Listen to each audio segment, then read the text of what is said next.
Hi, Facebook Live. This is me. I hope I don't scare you. I am in my jammies and in the Word, and I just wanted to come on and share something that just really spoke to me today. And so I didn't have time to do hair and makeup and all that. I'm coming on to share. So listen to this word. I am currently working through the book of 1 Samuel. And of course we know that King David, the story of David, is in 1 Samuel. And so today I was reading chapter 17. And there's a section of how David handled some negativity that was coming his way, some naysayers, and it's something we can so easily apply to our own lives. So if you want to join in, grab your Bible really fast, or you can just listen to me read. I'm going to read a few verses to you and show you what David did to handle what we call haters, okay? Because, we talk about our haters. Haters are the people who are always negative. They don't believe you can do things. They put you down. They try to sometimes talk you out of your dreams. Hi, Holly. Hi, Shanna. Is it Shanna or Shauna? Oh my gosh, it's been so long, I have forgotten how to say it. I think it's Shauna. I see you all the time, but in my mind, I still say Shanna. So good to see you all. So let me share this word with you. I got so excited about this today because I was like, you know what? This is exactly how we handle haters, or just the naysayers in your life, the people that make you, they deflate you. They take out of you. Hi, Laura. They take out of you the zing, the zest you have for what it is you want to accomplish. And everybody has them in their life. Hi, Jessica. I decided to just come on. No makeup, no hair, in my jammies. So here's the word from 1 Samuel, chapter 17. And let's go to verse 26, okay? And now, just to give you a little background, David has been sent to his brothers, and they're fighting, and Goliath is there. I mean, I'm going to do several Facebook Lives. Me too, I love Samuel. I'm going to do several Facebook Lives because there's so much in this. But today, I just want to show you this one part. Now, David has been sent by his father to take his brothers some food. They've been fighting for a really long time. Goliath is there, and he says, if any one of you comes forward and kills me, then we'll all be slaves to you. But he's a giant. He's 10 feet tall, it says. He's 10 feet tall. He's a ginormous man. He's a giant. He's huge, right? Much like the obstacles seem in our lives. Hey, Ella. So, on verse 26, so this is chapter 17, verse 26 of 1 Samuel. It says, "And David said to the men standing by him, 'What shall be done for the man who kills this Philistine and takes away the reproach from Israel? For who is this uncircumcised Philistine that he should defy the armies of the living God?'" So David, basically, if you want me to put that in these terms, who he think he is. That's kind of what he says. And it says, "And the men told him, 'Thus shall it be done for the man who kills him.'" Now listen. I think the name is, it's Eliab. Eliab. That's what we'll just say. I don't get too caught up on names. His eldest brother heard what he said to the men. And Eliab's anger was kindled against David. So he hears David say, "Well, who does Goliath think he is anyway? He's not of God." And the brother hears it. The brother gets jealous, gets upset, and what does he say? He says, "Why did you come here? With whom have you left those few sheep in the wilderness? I know your presumption and evilness of heart, for you came down that you might see the battle." So he basically says, what are you doing here anyway? Don't you have some sheep to be taken care of?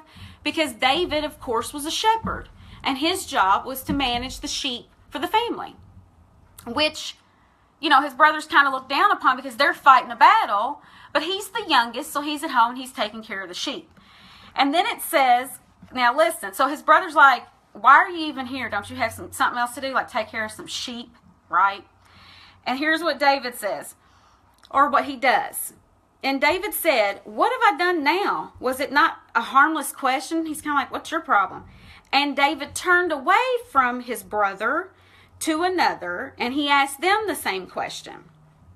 And again, the men gave him the same answer. What I want you to look at today is the fact that, so he goes, right, and he sees Goliath, and he's like, who is this guy? And his brother gets mad because his brother's jealous. He's got some anger, and he's like, don't you have something that you're supposed to be doing, like taking care of the sheep? And what does David do when all that negativity comes toward him? Because it says other men gave him the same answer. They were like not having it. They were like, what are you doing anyway? What does he do? It says he turned away. He turned away. Now right there, that's a huge lesson to be learned. When you, so let me put this in practical terms. We all have those people in our lives who tell us we can't do it, who tell us we're not smart enough, we're not good enough. Why are we doing it that way? Have you ever had somebody question your parenting? Hello, if you're a homeschool mom, a homeschooler, you've had lots of naysayers, I can guarantee. Or have you ever had somebody question, just anything that you're doing, and it totally like deflates you? Instead of David talking to that and speaking to that and arguing with that, he turned away. And he started asking other people the same, like, okay, you're not going to give me an answer, so what about you? He didn't let it affect him. So that's a huge, this is the thing about the Bible. One sentence can be a huge lesson to apply to your life if you're looking for it. So I had to come on and share that today because I know we all have haters. We all have Goliaths, right? He didn't spend no time on that. How come, Etta? He didn't spend no kind of time on that. He did not let it deflect from what he was trying to figure out was going on. And then eventually he, of course, takes action and battles Goliath and wins, but he didn't let it really didn't faze him. He just shook it off. And that's what we need to learn how to do. When people come at us with that negativity, instead of taking it personally, right, you just shake it off and go, okay, moving on. And that's what we all have got to learn to do. If David could do it in that situation, we certainly can. Ain't nobody got time for that negativity. I know that's right.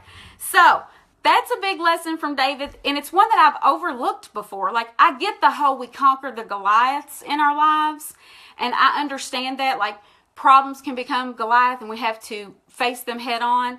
And I'll do a different lesson on that this week because that was really exciting. I love this part of the Bible. I really love David. I like the way he handled himself in most situations. I mean, he messed up a little bit, but I even love that part because that makes him human. And I like that God used somebody that was flawed. So, forgive me for my appearance today, but I was super excited about that. So, because we've been talking about that here on the page. If you have naysayers, shake them off. Turn away and find people that are for you, that build you up, that make you feel better about yourself, that encourage you, and that help you to be who you really are. David didn't let that make him shrink back and go, oh, you're right, I should go back to the fields and take care of the sheep. Right? Oh, somebody said something mean. Somebody hurt my feelings. I give up. I'm going to go take care of the sheep. Really? A lot of people do that. You can't do that. You have to not take things to heart every time somebody has something to say that's negative about you. And especially, this was his brother. This wasn't just like, somebody on social media or a distant friend. This was his brother. And that's a family member. And so even if it's your closest family member, you choose how you respond to it. You choose whether you're going to let that affect and infect you and stop you, or if you're just going to shake it off, turn away, and go on about your business and do what God's called you to do. So that's my word for today. Super short. Sorry, I'm moving this around because I'm banging on the table. I'm so excited. I hope that is a word that blesses you today. I'll see you guys soon. Bye.